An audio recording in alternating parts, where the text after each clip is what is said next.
Baik, bismillahirrahmanirrahim. Kita berada di tutorial tentang Python dan ini adalah video kita yang pertama tentang perkenalan dari Python. Nah, sebelum kita berkenalan dengan Python, ada baiknya saya perkenalan dari diri saya terlebih dahulu. Nama saya adalah Adi Wirawan, dan teman-teman bisa melihat untuk channel YouTube saya di alamat Programming di Rumah Rafif. Silahkan dicari untuk channelnya, kemudian silahkan di-subscribe ya. Di sana akan kita bahas tentang beberapa bahasa pemrograman ya. Nah, berikutnya untuk akun sosial media yang saya punya akun Facebook, Instagram, dan juga TikTok. Alamatnya adalah di Rumah Rafif untuk akunnya. Kemudian untuk GitHub juga sama, akunnya adalah di Rumah Rafif. Sambung ya, tanpa spasi. Kemudian yang berikutnya untuk alamat email saya, teman-teman bisa kirim-kirim salam, kirim-kirim pesan, ataupun mau melakukan kontak saya, bisa di alamat di rumahrafif@gmail.com untuk akun saya ya, di rumahrafif@gmail.com.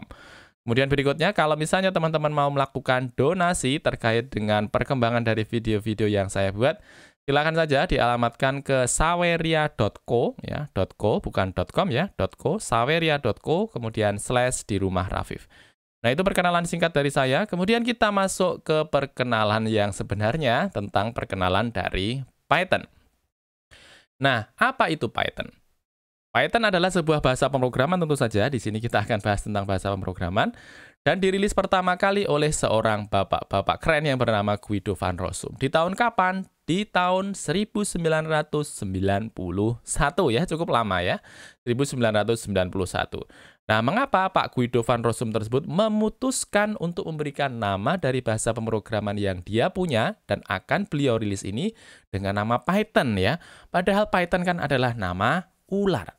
Ternyata Pak Guido van Rossum ketika akan merilis dan memikirkan nama yang tepat untuk bahasa pemrograman yang akan dia rilis tersebut, beliau menemukan sebuah transkrip acara di BBC yang punya judul Monty Python Flying Circus. Akhirnya beliau memutuskan saatnya untuk memberikan bahasa pemrograman tersebut dengan nama Python ya, dengan nama ular, namanya adalah Python. Nah, Python sendiri adalah General Purpose Programming Language. Artinya, dengan kita nanti belajar Python, satu bahasa pemrograman nanti bisa dimanfaatkan untuk banyak kebutuhan. Bisa dimanfaatkan untuk pengembangan web, ya, pengembangan aplikasi desktop, kemudian pengembangan mobile juga bisa. Kemudian yang berikutnya bisa kita gunakan untuk scientific purpose, ya, atau kebutuhan saintifik.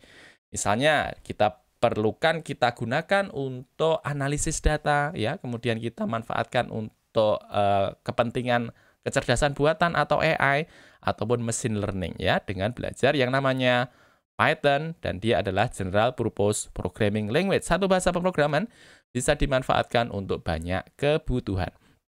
Dan Python sendiri teman-teman adalah interpreted language. Artinya ketika nanti kita menuliskan skrip kita di text editor, untuk bisa membuat mesin mengeluarkan atau menjalankan apa yang kita perintahkan, maka dia butuh yang namanya interpreter. Dan dia butuh Python interpreter untuk membuat skrip kita di Python ini bisa berjalan sesuai dengan yang kita perintahkan. Berbeda kalau dia merupakan compiler ya. Nanti kalau kita buat compiler, satu bahasa pemrograman kita tuliskan di text editor kita, maka ketika dia dijalankan, dia akan membentuk satu file khusus dan bisa langsung dijalankan di sistem operasi. Sedangkan kalau interpreted language, ini ketika kita menuliskan di skrip kita, dan untuk membuat dari Windows ataupun sistem operasi kita berjalan sesuai dengan yang kita perintahkan di text editor kita, maka dia butuh yang namanya interpreter. Nah, untuk Python sendiri, dia sudah OOP, artinya nanti ketika kita menjalankan skrip kita ataupun menjalankan kerja kita di Python, kita bisa memanfaatkan kebutuhan-kebutuhan ataupun karakteristik dari OOP dalam pengembangan proyek kita. Dan Python adalah high level language, artinya kita sudah diberikan kemudahan ketika menjalankan Python. Ya, kita tidak perlu tahu secara mendetail tentang alokasi misalnya, alokasi memori yang ada di dalam komputer. Kita sudah memanfaatkan dari high level language yang dimiliki oleh Python. Nah, Python sudah mendukung juga tentang dinamik semantik. Artinya nanti ketika kita menjelaskan sebuah variabel ya, dan kita sudah menentukan isi dari variabel tersebut, kita tidak perlu lagi untuk menentukan secara eksplisit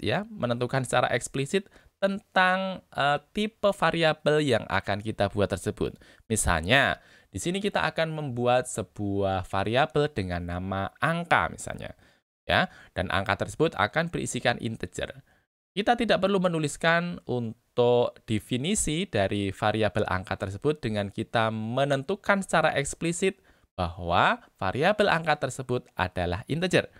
Kalau misalnya kita sudah menentukan nama variabelnya, kemudian kita sudah menentukan isinya, berikutnya nantinya Python akan menjalankan tugasnya untuk menentukan, oh ternyata dari variabel angka tersebut, dia punya tipe adalah integer. Ya, jadi setiap variabel nanti ketika sudah diketahui karakteristiknya, maka Python sudah bisa menentukan tipe dari variabel tersebut. Dan itulah yang dinamakan dengan dynamic semantik. Nah, siapa saja yang sudah menggunakan Python?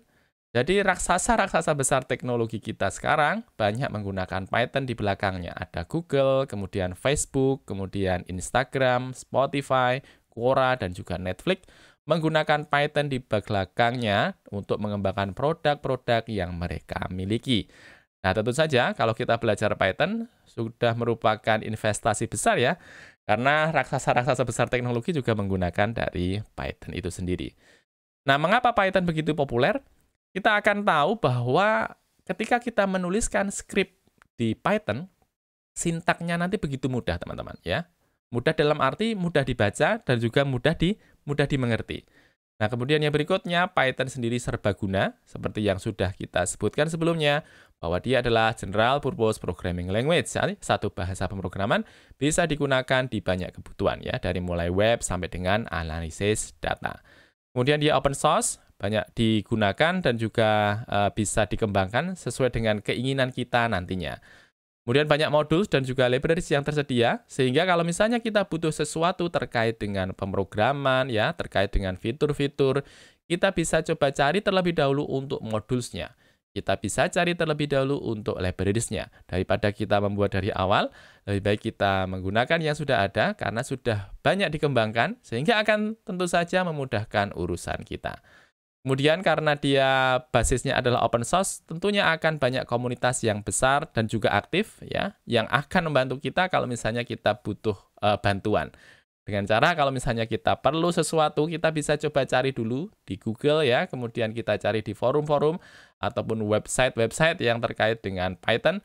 Nanti kita akan cari tahu dan kita bisa mengetahui dari jawaban yang kita butuhkan, karena banyak komunitas yang besar dan juga aktif yang akan bisa membantu kita memenuhi kebutuhan kita.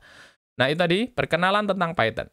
Video berikutnya kita akan mengenal dan kita akan menginstal beberapa program yang akan kita gunakan dalam pembelajaran kita tentang Python ini.